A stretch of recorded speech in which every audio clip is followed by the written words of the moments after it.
요거 뭐 텍스트 한번 볼까요? 시기적으로 살펴보면 태조대인은 서경에 학교를 세웠다 하는 거죠. 유교를 가르치기 위한. 성종대에는 동료의 경학박사 1인과 의학박사 1인을 12목에 두도록 하였고 성종 11년에는 중앙에 국자감을 두었다. 국자감. 국자감이라고 하는 것은 일종의 종합대학입니다. 종합대학. 그 국자감에는 여러 가지 이제 학과가 있어야 될 거 아니겠어요? 학과. 그래서 대표적인 것이 바로 국자학, 태학, 사문학 이렇게 있었어요. 국자학에는 그러니까 이게 신분에 따라 가지고 3품간 이상 고관의 자제만 입학하던 전문학과가 바로 국자학입니다. 태학, 5품 이상 벼슬아치대 자제만 입학하던 전문학과. 그리고 사문학이라고 해서 7품 이상 벼슬아치들의 자제와 일반 백성 가운데 우수한 사람만 입학하던 전문학과.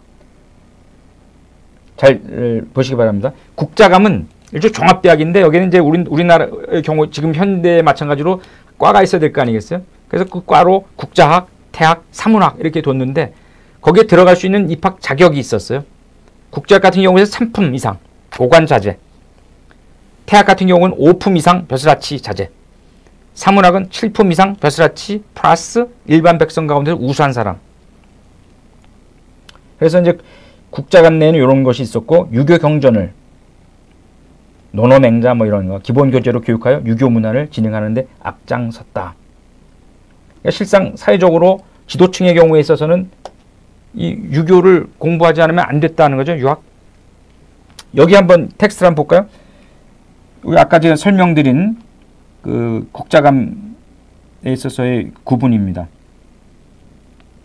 유학, 삼학, 그래서 국자학, 태학, 사문학, 아까 3품, 5품, 7품. 정원도 있어요. 300명, 300명, 300명. 그리고 수업 연한은 9년. 교육 내용은 유교 경전을 이제 읽었다는 거죠. 자팍 사막이라고 하는 율산서. 문무가 8품 이하의 자제 및 평민자제들이 공부했던 것인데 6년입니다. 요거는 이제 자팍 사막이라고 하는 것은 이제 기술학을 얘기하는 기술학.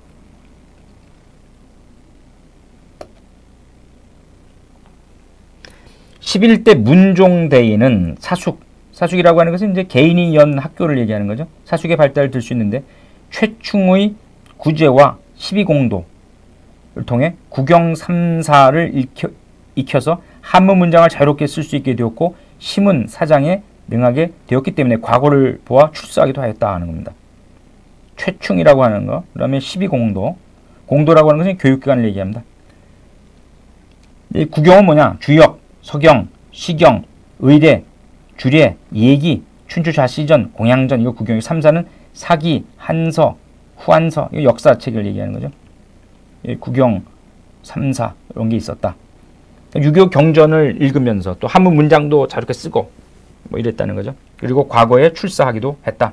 최충은 해동공자를 일컬을 정도로 그 문명이 높았고 해동공자 했다는 거죠. 사학의 발달에 맞춰 국가에서도 관학을 진흥시키기 위해 노력하였다. 16대 예종은 국자감에 7제를 두었는데 그중 6제는 유학제라 하여 각기 경전을 가르쳤다. 그러니까 당시에 유교 경전을 읽지 않으면 관리가 될 수 없었다는 것을 얘기하는 것이죠. 유교가 소위 입신하는 데 있어서 하나의 수단이었다는 거죠. 그러니까 유교 문화라고 하는 것이 싹 트고 계속해서 발전하고 융성했고 뭐 이렇게 됐던 것 같아요. 시기적으로 그 당시에.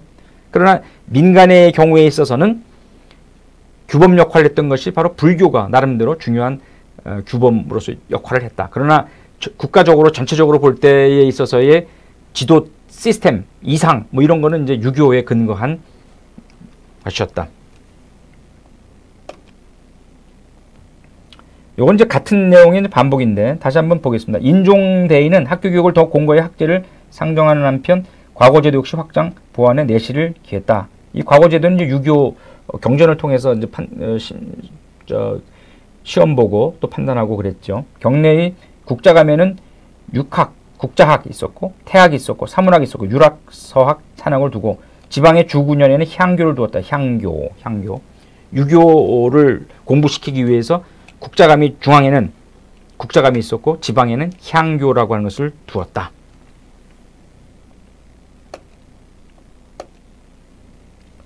요거 한번 텍스트 한번 볼까요? 요거 이제 그림으로 이제 표시를 한 건데 한번 볼까요? 중앙에는 이제 국자감이 있었고 국자감 내에는 유학부하고 기술학부가 있었다고, 지방에는 이제 향교가 있었다는 거죠. 요거는 이제 유학 관련된 것은 국자학, 대학, 사문학, 유학, 서학, 산학은 이제 기술학이었다는 거죠. 요건 똑같은 건데 국자감 내에 있는 건 경사육학이라고 했다. 경사육학은 국자학, 대학, 사문학, 유학, 서학, 산학. 그러니까 국자감 내에 있는 유학부하고 오늘날의 유학과하고 대학 내에서 기술학과가 있었는데 국자학, 대학, 사문학 요거는 이제 유학부였고 유학, 서학, 산학 요거는 기술학부다. 그래서 요걸 합해서 경사육학이라고 했다. 경사육학. 요거는 이제 국자감 내에 있는 이제 시설인데 요건 명륜당에서 이제 여기서 공부하고 하는 것이고, 요거는 이제 지방에 있었던 향교를 얘기합니다. 향교. 지방에 있었던 향교.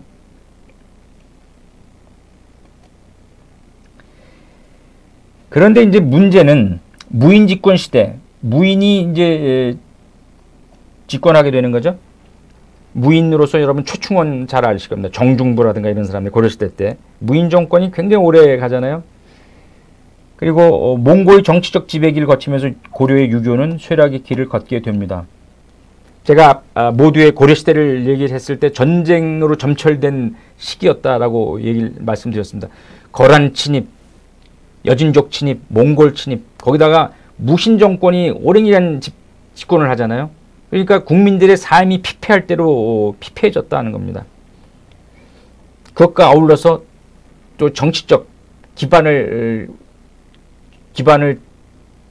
중심이었었던 역할을 했던 유교 자체도 쇠락의 길을 걷게 된다는 겁니다.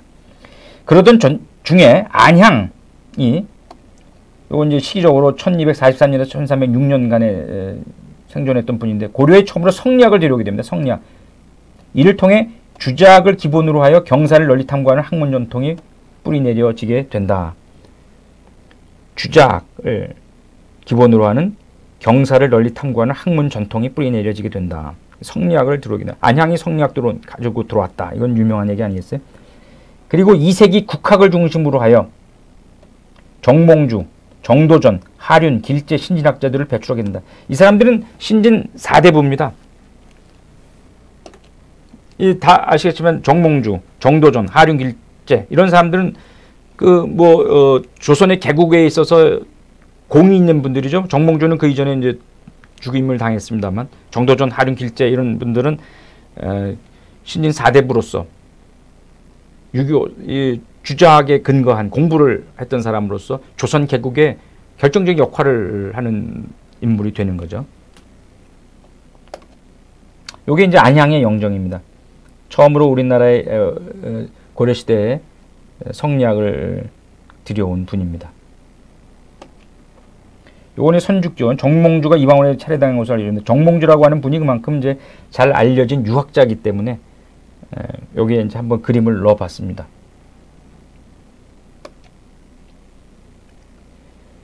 요거는 이제 고려시대에 이제 재판을 잘 하기로 소문난 분들 몇 분에 대한 소개를 해드리려고 합니다.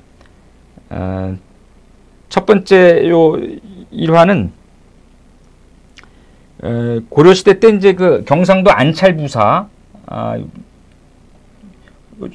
요즘 얘기하면 경상도 관찰사겠죠.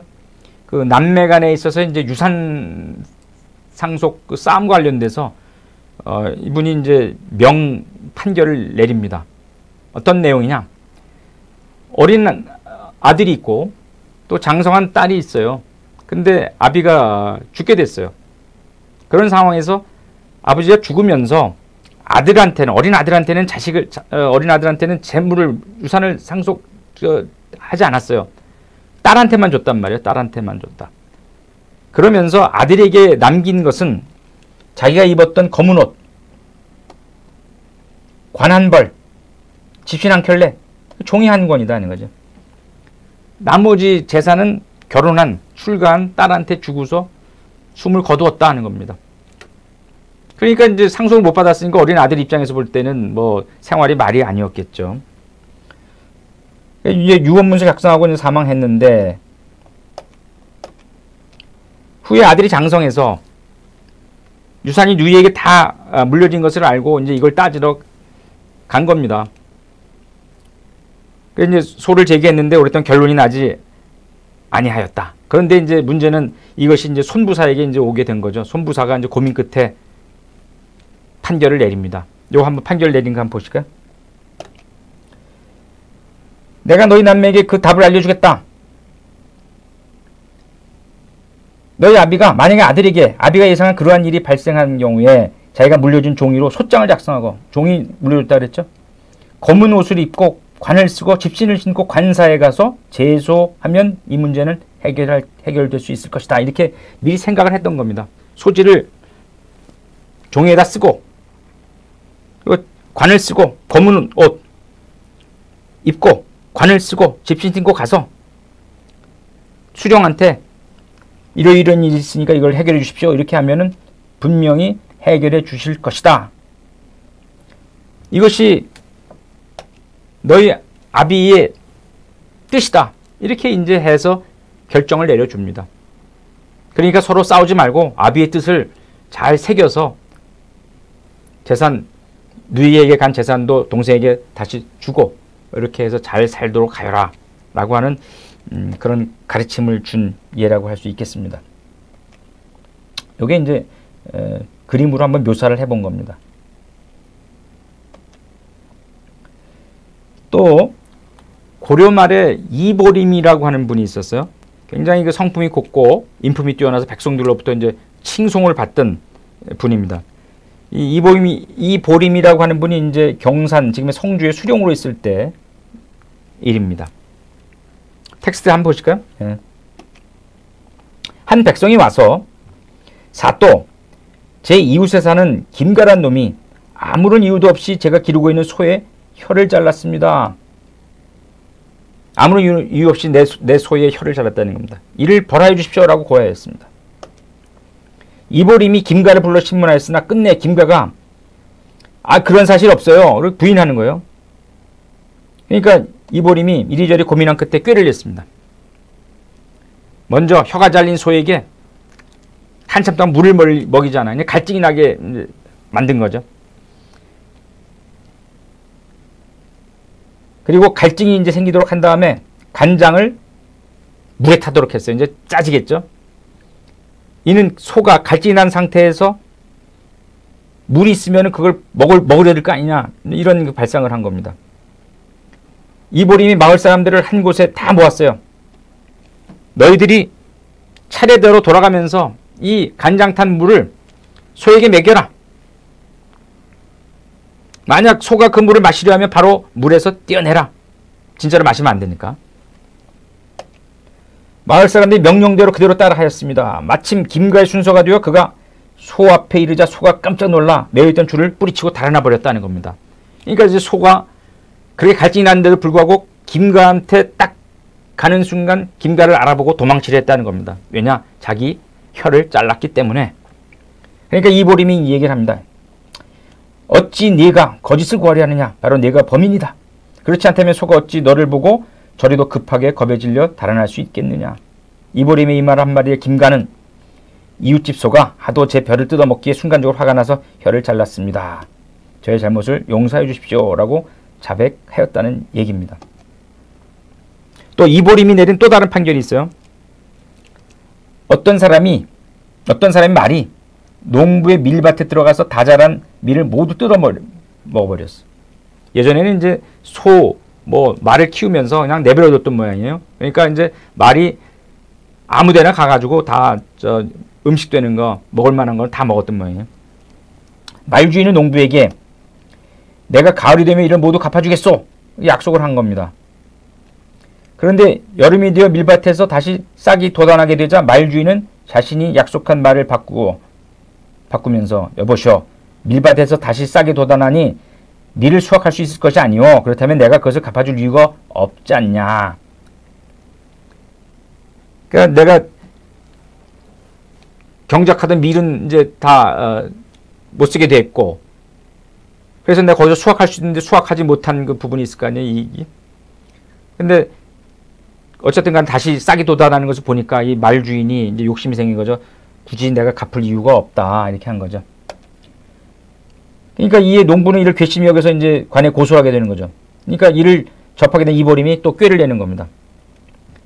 말 주인과 농부를 함께 불러서 말 주인은 앉고 농부는 서 있으라. 그리고 두 사람이 함께 뜀박질을 해라.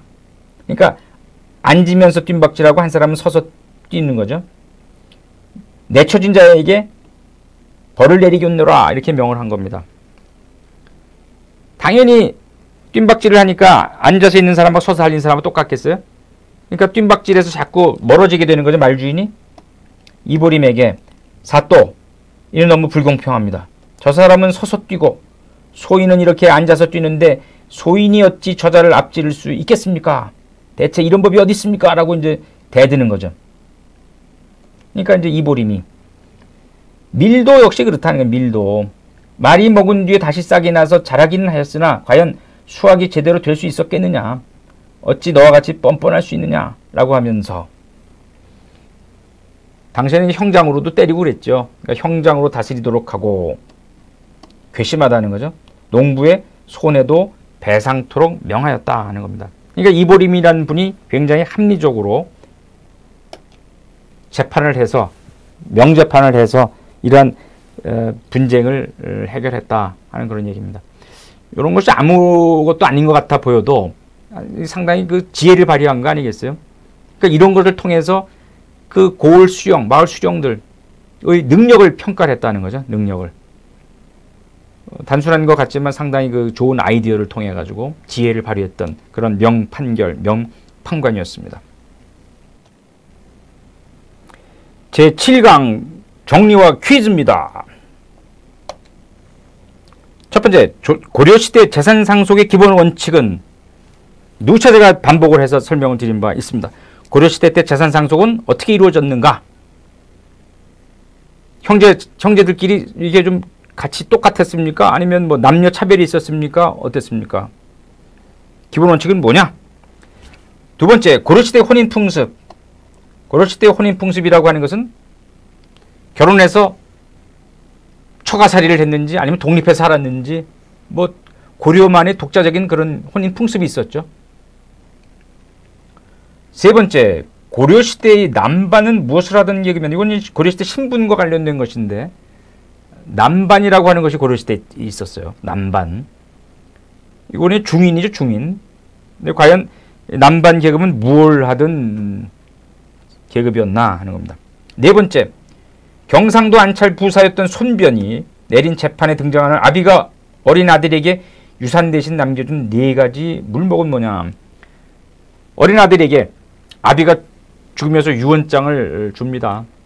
그리고 가진 재산을 전 재산을 출가한 딸에게 주고 어린 아들에게는 네 가지 물목만 주고 세상을 떠납니다.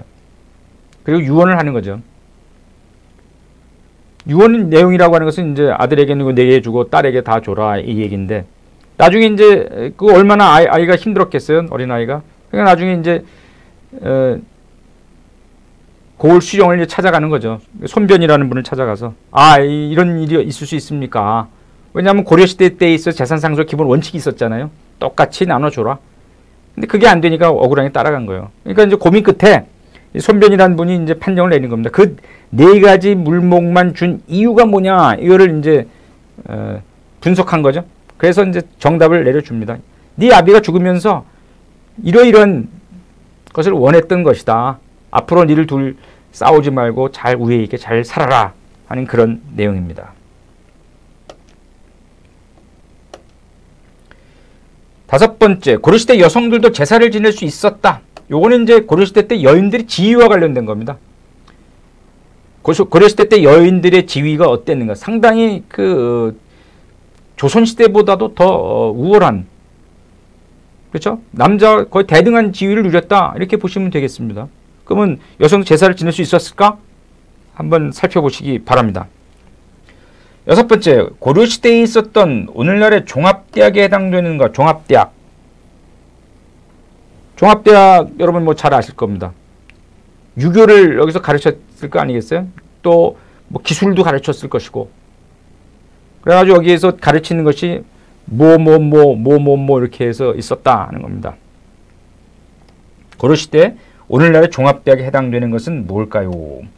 7번째, 고려 시대의 분경이란, 분경은 엽관운동이라고도 했죠. 분경이라고 하는 것은 뭐냐? 고려 시대 때는 이게 좀 자유스러웠던 것 같아요. 이게 이제 자기 인사 승진을 위해서 찾아다니는 건 누구를? 고관대작, 또 결정권 있는 사람들 찾아다니면서 뭐 하는 거죠? 운동하는 거예요. 엽관운동. 그 엽관운동 오늘날 뭐라고 부를 것이냐 하는 겁니다. 조선시대는 이제 이런 분경이 금지가 되죠. 그래서 분경금지령이라고 하는 것이 내려진다. 8번째, 상피제란 뭐냐? 상피제. 끼리끼리 이렇게 모이는 거, 그렇게 해서 권력이 그들에게 집중되는 것을 막는 그런 제도입니다. 중국에서 온 제도입니다.